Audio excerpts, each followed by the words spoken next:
میرے بھائی یاد رکھیں، ایمان مضبوط ہوتا ہے تو اللہ عرش سے مدد نازل فرماتا ہے، اور جب ایمان کمزور ہوتا ہے تو جو مدد پاس ہوتی ہے وہ بھی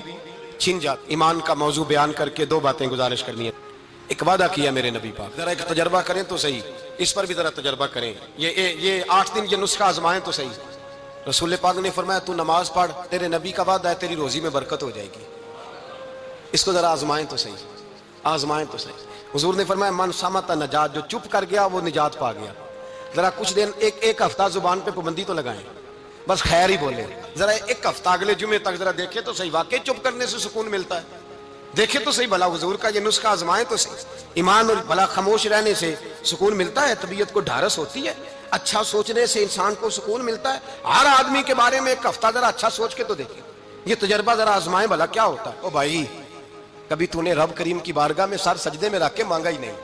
تو کبھی آیا ہی نہیں، ورنہ اس کے دروازے سے کوئی خالی جا سکتا؟ سوال ہی نہیں پیدا ہوتا کوئی خالی جائے، کوئی جاتا ہی نہیں، وہ بھیجتا ہی نہیں، اس کا انداز ہی نہیں، اس کا یہ کریمانہ انداز ہی نہیں، وہ بھیجتا ہی نہیں، وہ تو نواز دیتا ہے۔ ایمان، یقین، استقامت اپنائیے، اوڑھیے اپنی زندگی میں، اللہ تبارک و تعالیٰ کے ساتھ جڑیے۔ یہ دنیا داروں کے ساتھ ہم تعلق جوڑ کے رکھتے ہیں، کبھی SMS، کبھی ٹیلی فون، کبھی عید پہ مبارکباد، کبھی فلان جگہ، دنیا داروں سے جوڑ کے رہتے ہو، خدا سے جڑ کے رہو۔ کبھی فجر میں جڑ جاؤ، کبھی زور میں جڑ جاؤ، کبھی تلاوت میں جڑ جاؤ، کبھی درود و سلام کی وجہ سے رب کریم کے ساتھ تعلق بناؤ، کبھی رمضان میں، کبھی ایمان میں، کبھی حج میں، کبھی عمرے میں، کبھی کسی غریب کی مدد میں، کبھی کسی لاچار کی مدد میں، کبھی بے کس کی مدد میں، کبھی مجبور کی مدد میں۔ جڑ جاؤ اللہ تبارک و تعالیٰ کے ساتھ، مضبوط ایمان، مضبوط قوت پیدا کرو، توانائیاں حاصل کرو، اپنے اندر خوبی پیدا کرو۔ حدیث میں نے البدایہ میں پڑھی، جب روایت پڑھی نا تو پڑھ کے میں نے کتاب بند کر دی، میں نے کہا بس بھائی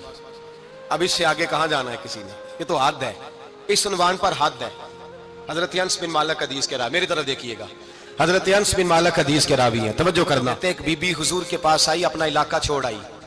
آ کے کھڑی ہوئی تو اس نے کہا حضور میں خاندان بھی چھوڑ آئی ہوں، سسرال بھی، میکا بھی، ننیال بھی، ددیال بھی، میں ہر ایک کو چھوڑ آئی، جائیداد والی تھی وہ بھی چھوڑ آئی ہوں، مال دولت بھی چھوڑ، ایک میرا بیٹا تھا جوان، وہ میں ساتھ لائی۔ سونیا یہ آپ کی نوکری کرے گا اور میں حضرت فاطمہ کی ڈیوٹی کروں، میں حضرت عائشہ کے برتن دھویا کروں گی، میں بھی نوکری کروں گی، حاضر ہے۔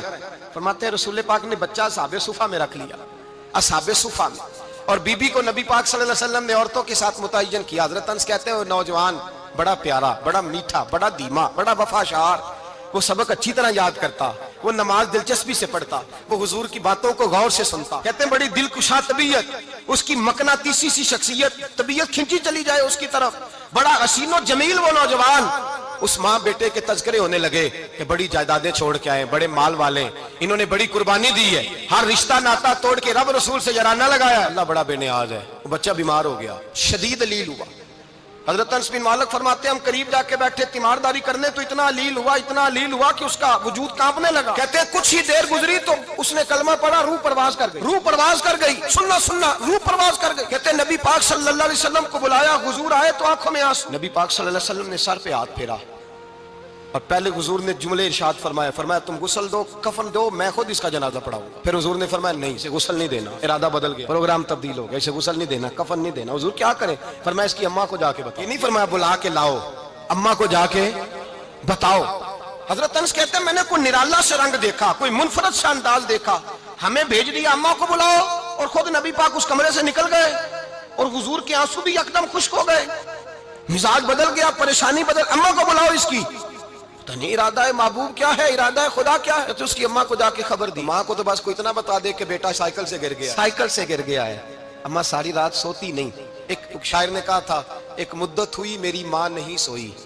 میں نے ایک رات کہا تھا مجھے ڈر لگتا ہے، ایک رات کہا تھا مجھے ڈر لگتا ہے۔ یہ اپنے اپنے رنگ ہوتے ہیں، اپنا اپنا انداز ہوتا ہے۔ رمضان شریف کا مہینہ آتا تو میری اماں جی کہاں گری کا تیل منگاتی،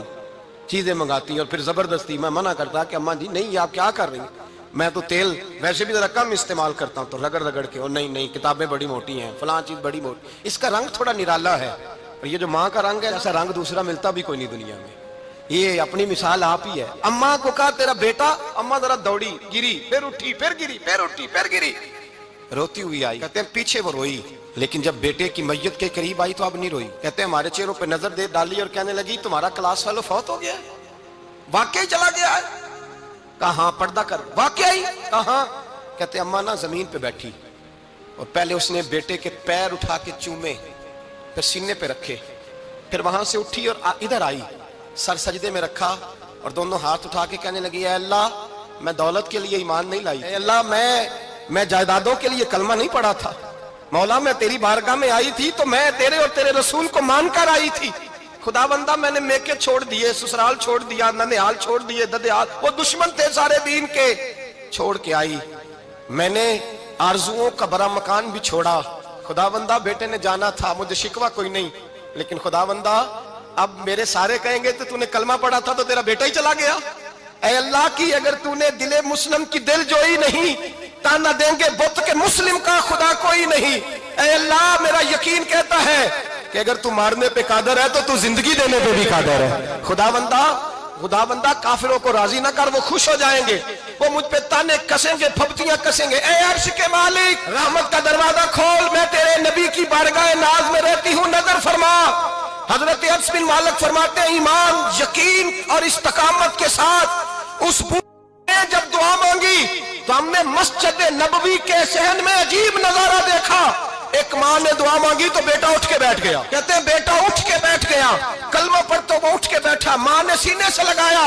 اور ماں اور بیٹا نعرے لگانے لگے، لوگوں سنو قرآن بھی سچا، اسلام بھی سچا، اللہ بھی سچا، یہ مسجد نبی سچوں کا گھر، اور سب سے بڑھ کے اللہ کا رسول سچا، اللہ کے رسول سچے، محبوب سچے، مسجد میں رہنے والوں میں سب سے بڑھ کر سچے، رسول کائنات صلی اللہ علیہ وسلم کا دین سچا۔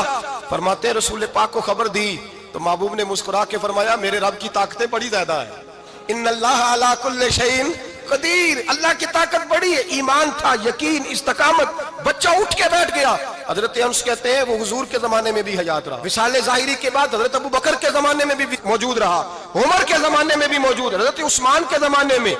اس کی ماں کا انتقال ہوا، اس نے اماں کو دفن کیا اور ماں کے بڑے عرصے کے بعد اس نے پردہ کیا، جب ہم اس کی طرف دیکھتے تھے نا، دیکھتے اس کی طرف تھے پر ہمیں اس کی اماں کا ایمان یاد آ جاتا۔ میرے بھائی اپنی زندگی میں رسول پاک صلی اللہ علیہ وسلم کی کہی ہوئی باتوں پہ عمل کریں،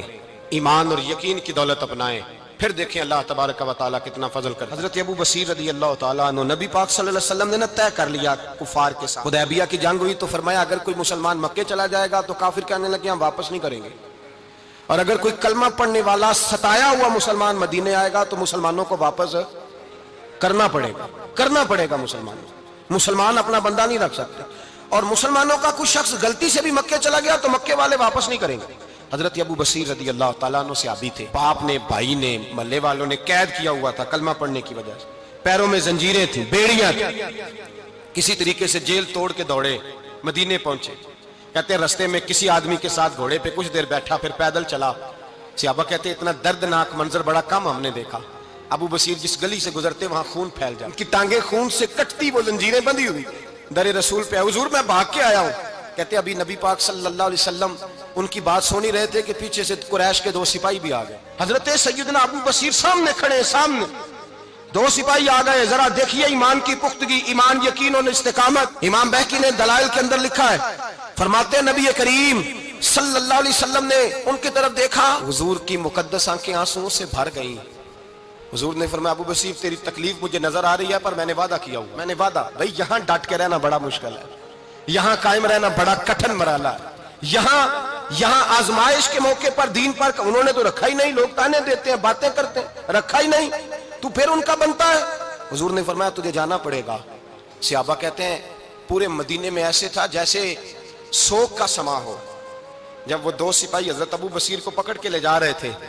تو وہ پلٹ پلٹ کے پیچھے دیکھتے تھے، پلٹ پیروں میں خون ہے، آنکھیں آنسوؤں سے بھری ہوئی، فرماتے ہیں جب وہ پلٹ رہے تھے تو مدینے کی گلیاں بھی رو رہی تھیں، میرے نبی پاک جب وہ آنکھوں سے اوجھل ہو گئے تو حضور بیٹھ گئے زمین پہ، نبی پاک نے رونا شروع کر دیا، فرمایا اللہ تو نے اس شخص کی مدد فرمانی ہے، اس پر کرم کرنا ہے، اللہ اس کا خیال فرمانا، اس کے لیے دعا کی، حضور روئے۔ حضرت ابو بصیر باہر نکلے تو وہ جو کافر تھے نا وہ کہنے لگے تو بڑا بنتا تھا ان کا، انہوں نے تجھے رکھا نہیں، تجھے رکھا بھی نہیں، تو حضرت ابو بصیر نے تھپڑ مارا منہ پہ، کہنے لگے میں وہ نہیں جو تھوڑی سی بات سے بدل جاؤں، ایمان، یقین اور استقامت کی دولت ملی ہوئی ہے۔ آپ فرمانے لگے میرا تو ایمان اور پختہ ہو گیا ہے کہ میرا نبی اپنے وعدوں کا بڑا پابند ہے، میرا رسول اپنے وعدوں کا بڑا پابند ہے۔ حضرت ابو بصیر کہتے ہیں مدینے کی سرحد گزر گئی تو میں نے کھینچی تلوار ان میں سے ایک سپاہی، اب آؤ میرے مقابلے میں جس نے آنا ہے۔ ایک کو مارا، دوسرا بھاگ گیا،